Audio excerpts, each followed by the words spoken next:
छोटा नागपुर के अंग्रेजों के खिलाफ क्रांति का शंखनाद करने वाले स्वतंत्रता सेनानियों की जब भी चर्चा होती है तो सबसे पहला नाम बिरसा मुंडा का लिया जाता है। बिरसा मुंडा झारखंड के इतिहास में एक बहुत ही महत्वपूर्ण नाम है। बिरसा का जन्म खूंटी जिला के उलीहातू में 15 नवंबर सन 1875 को हुआ। वह एक गरीब किसान सुगना मुंडा का बेटा था। उसकी माता का नाम करमी था। बिरसा मुंडा ने शादी नहीं की। बाकी सभी भाई बहनों की शादी हो चुकी थी। इधर बिरसा मुंडा कुछ बड़े हुए तो उनके मामा उन्हें अयूब हातू लेकर चले गए।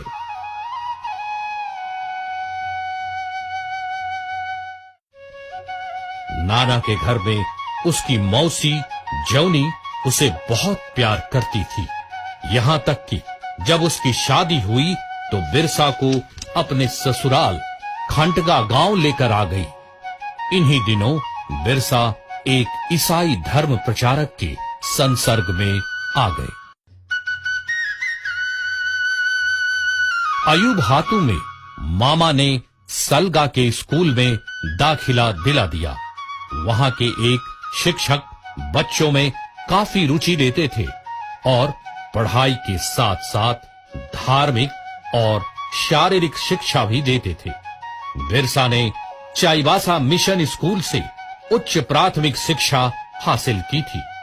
एक बार फादर नोतरोत ने ईश्वर के राज्य सिद्धांत पर जोर देते हुए कहा, जो भी ईसाई बने रहेंगे उनकी जमीन वापस कर दी जाएगी।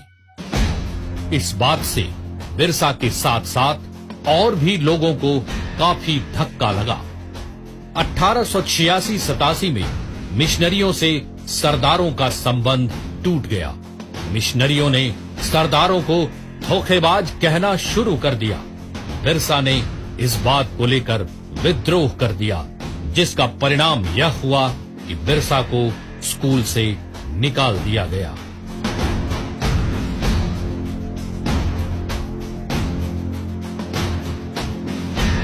घर की स्थिति अच्छी नहीं होने के कारण परिवार को बार बार सहारे की जरूरत पड़ती थी। कभी चकदल तो कभी उलीहातू।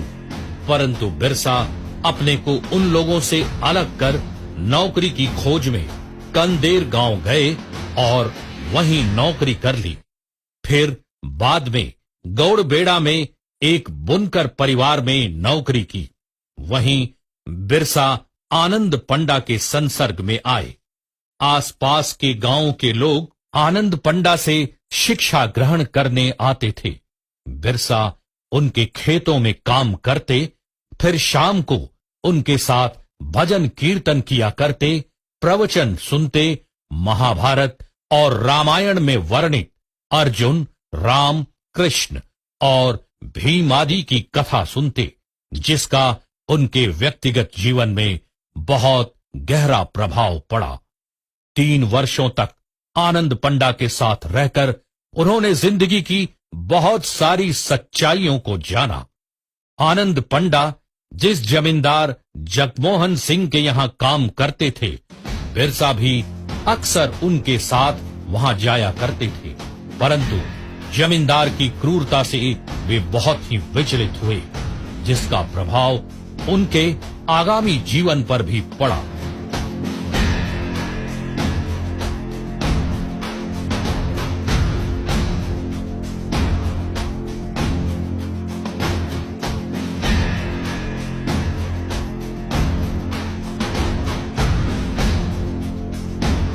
आनंद पंडा बिरसा की कर्तव्यनिष्ठा, कठोर परिश्रम, सच्चाई और ईमानदारी से बहुत प्रसन्न थे। यही कारण था कि उन्होंने बिरसा को कुछ मंत्र भी सिखाए ताकि वे अपनी जनजातियों के दुख को कुछ कम कर सके। उन्हें कुछ पारंपरिक औषधियों के बारे में भी ज्ञान दिया, जिसका लाभ बिरसा को इतना मिला कि वे बहुत ही चर्चित हो गए। समय निकालकर बिरसा शिकार खेलने भी चले जाते थे। वे अच्छे निशानेबाज के साथ एक अच्छे बांसुरी वादक भी थे। उनके महान बनने की भविष्यवाणी उनके शैशव काल में ही एक वृद्धा ने की थी।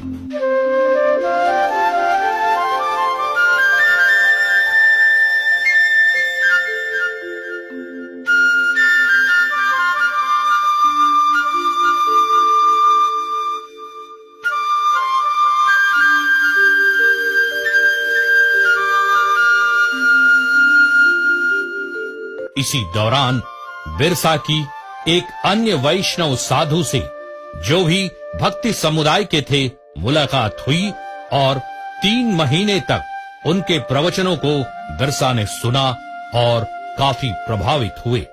उन्होंने मिशन धर्म का पूर्णतः त्याग कर वैष्णव धर्म को ही अपनाया।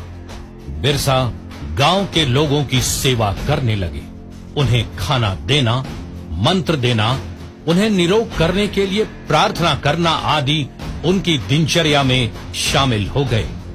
खुद तो निरामिष बन ही गए और लोगों को भी इसके लिए आह्वान किया।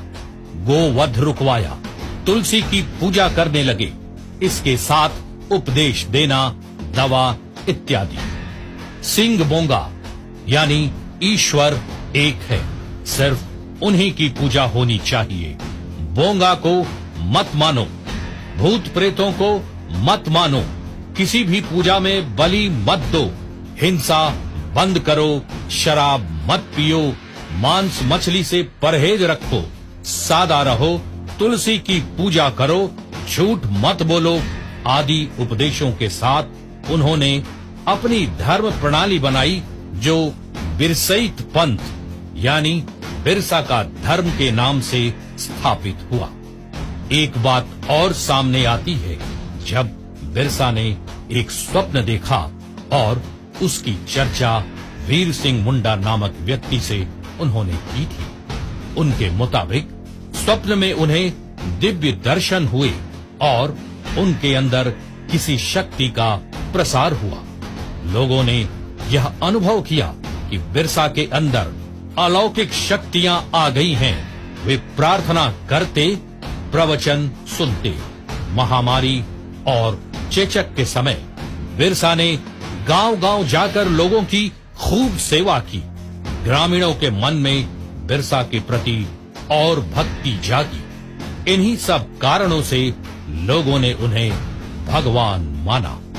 बिरसा ने सरकार के विरुद्ध जब खुलेआम विद्रोह का आह्वान किया, जमींदारों और अंग्रेजों द्वारा उनके अनुयायी अभी भी सताए जा रहे थे, बिरसा ने लोगों को उसके नेतृत्व में संगठित होकर लड़ने का आह्वान किया। इन बाहरी लोगों के विरुद्ध सशस्त्र प्रतिशोध और संस्कृति को नवजीवन देने की दोहरी प्रक्रिया घुल मिल गई और आगे चलकर उसकी परिणति मुंडाओं के 19वीं शताब्दी के अंतिम विद्रोह उलगुलान में हुई, जिसका नेतृत्व बिरसा मुंडा ने किया।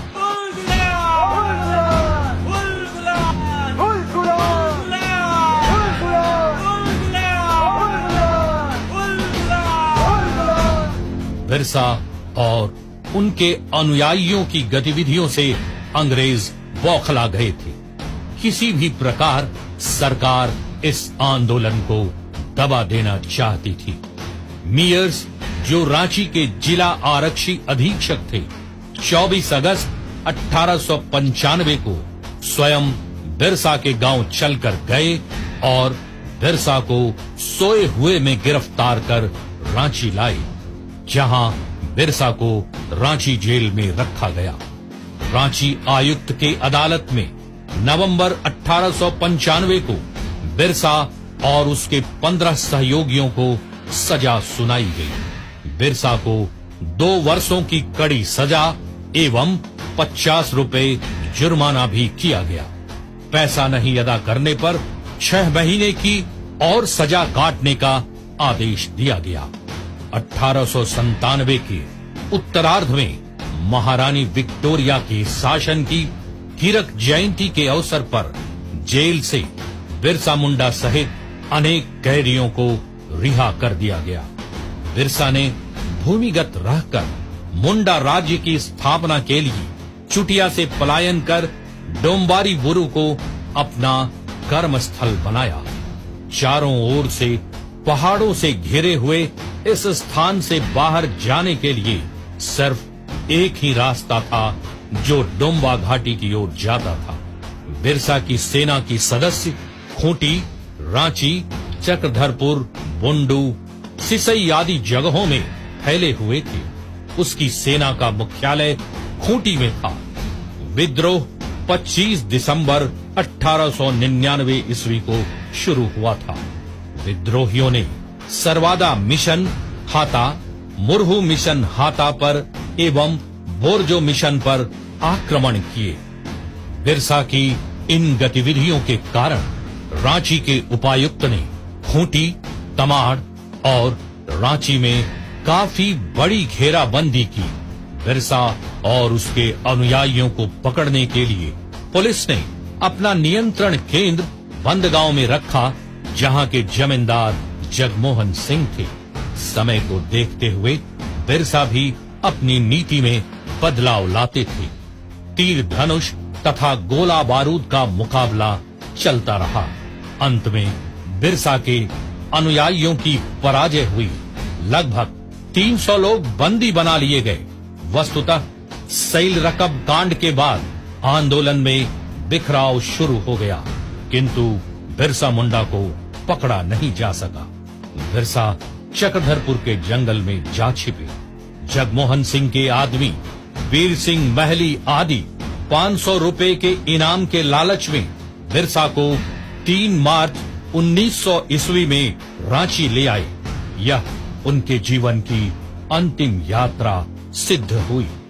बिरसा को रांची जेल भेज दिया गया। रांची जेल के अपने प्रवास के दौरान ही बिरसा मुंडा की मृत्यु 9 जून 1900 ईस्वी को प्रातः 8 बजे हो गई। रिकॉर्ड के मुताबिक उनकी मृत्यु हैजा से हुई, किंतु माना जाता है कि उन्हें अंग्रेजों ने जहर देकर मार डाला। बिरसा मुंडा ने खूंटकटी अधिकार को मुंडाओं का जन्म सिद्ध अधिकार बताया था। हमेशा यह प्रचार करते रहे कि अबुआ राज एटे जाना, महारानी का राज समाप्त हुआ।